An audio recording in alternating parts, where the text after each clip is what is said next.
Hey everybody, welcome back to my channel if you're new. And we got books and Yeah. house and my we got only beds, not the yellow beds. Yeah, I know. Mommy, yours the yellow beds, yes, mine. I have to go pick up the rest of your bed. Do you have to pee?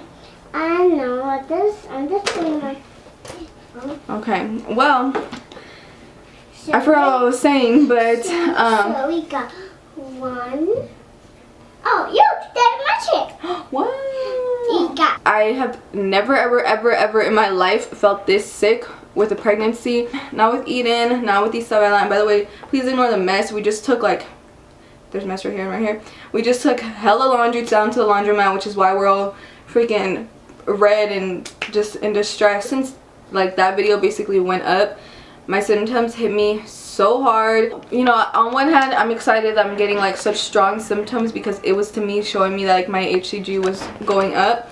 But on the other hand, I feel like my head has been hurting so bad, you guys. Yeah. And not only that, but my nausea is through the roof. I never ever threw up. We got baby and him baby. Yeah, I never ever threw up with Isabella, and I never threw up with Eden. I only threw up one time with Eden, and that was because of medication that they gave me. I just don't even know what to do. Most of the time, I don't even want to do anything at all. Like, I just lay on the couch, and I feel like I'm freaking dying. Like, I feel so sick. Like, if I just had food poisoning every single day, and I'll just be sitting there with like a trash can.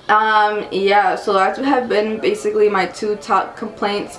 And also heat flashes. It is super hot in Arizona right now. This week it's already up to 100 degrees over here, so I have been like insanely hot. Even right now, sitting inside with the fan on in the AC, I feel like I'm freaking burning. Like, I have like the feeling like if I have a fever, like, because my head is hurting as well, and I'm feeling like, you know, like nauseous as hell. So I just feel kind of like I always have a fever, even though I know that I don't. I have drank so much water. Like, water has been a lifesaver for me, and I don't crave anything. Like, I don't crave any type of drinks at all. Like, usually I love coffee. Everybody knows this. I drink so much coffee. I will drink multiple cups of coffee a day. Like, I will go get Starbucks twice. I'll go to Starbucks right now. I'll go to Dutch later in the day. Like, I drink hella coffee, and now coffee is so disgusting to me. I cannot bring myself to drink it.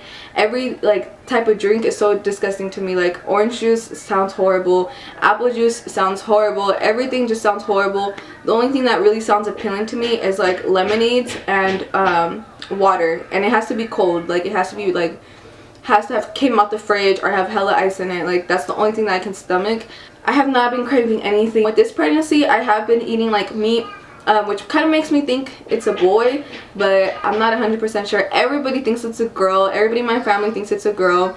I got 2 ultrasounds. So I got one ultrasound done last Monday. I got an ultrasound, right, and they were scaring the fuck out of me. Like, the lady was like, are your dates accurate? And I was like, I don't think so. Like, because I know I got my period when I went to Mexico, but I don't know why, but the 10th was stuck in my head. So I told her the 10th was my last period, but then I went back and looked at the calendar, and it had to have been either the 14th or the 15th. So I was like thinking I was 5 days ahead. So I told her that, and then basically they were seeing a sac, but they weren't seeing a baby in there, and then they were seeing a mass on my right ovary. And if you guys are new here, I only have my right ovary, so they were seeing a mass on the ovary.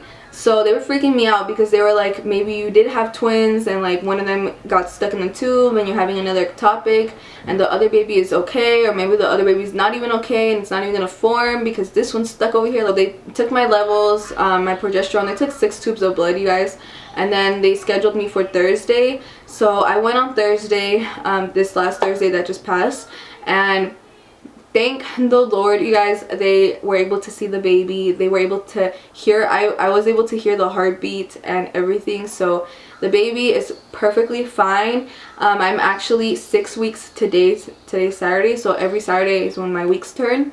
So I'm 6 weeks today, and my due date is December 19th.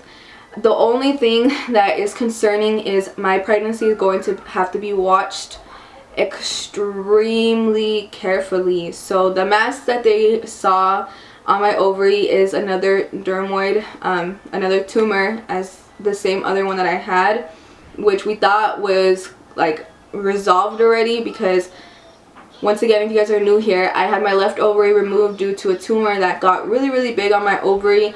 It's a rare kind of tumor, and it grows like eyes, it grows hair on it, and it grows like a baby does. Like, it literally gets big and it will make you look like you're pregnant. So they had to take it out and they had to remove my ovary, so I only have my right ovary left. So they are saying, they had already told me that like I had one on there, but that had already been resolved. And now they're coming back and telling me that they see a dermoid on it. The last one that I had grew insanely quick within a month. It grew super quick within a month.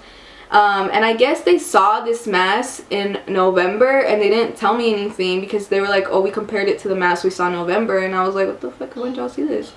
But when I had my miscarriage in November and I was getting ultrasounds, I guess they saw it. So that's what's making them think that it's a dermoid, because it did not, you know, rupture anytime during this time.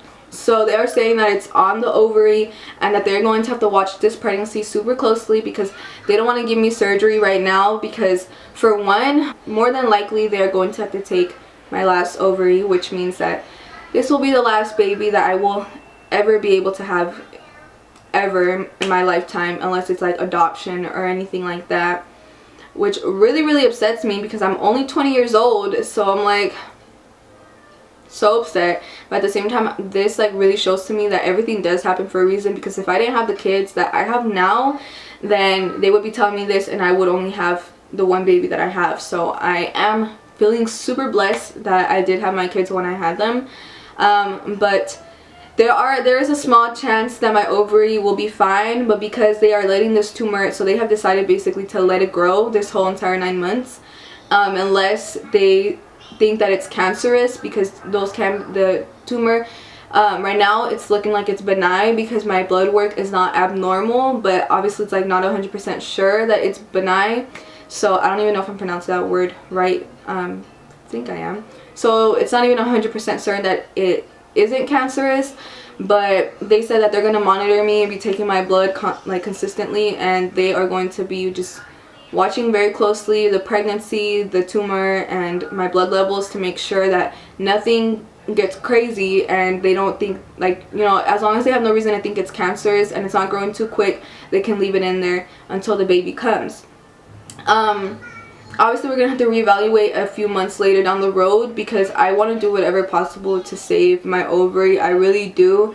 I just I always say that I've wanted 4 kids, but now that they're telling me that they might take the ovary, I'm like, hold the fuck up. Like, wait a second, you know, because if I have a girl, then I want to have another baby. I want to have a boy.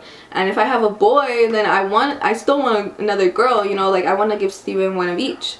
So I'm kind of in distress a little bit. Keep in mind, if it grows pretty quickly, the baby's gonna be growing and the tumor's gonna be growing, and the baby's not gonna have space because they're like right next to each other. So it's basically gonna be like suffocating the baby. So yeah, so they're sending me to like a specialist person type of thing where they'll be watching me very closely. I'm pretty upset. I just don't want my ovary to be taken out. I think what I'll end up doing is getting my eggs taken out. I do want to experience pregnancy again, you know. I do want to experience birth again. And I don't know. Now at first I was thinking I was going to get the epidural with this baby, but I don't think I am anymore. Just because it might be my last chance I get to experience it, and I would want to experience the full thing. This was just a little update for you guys.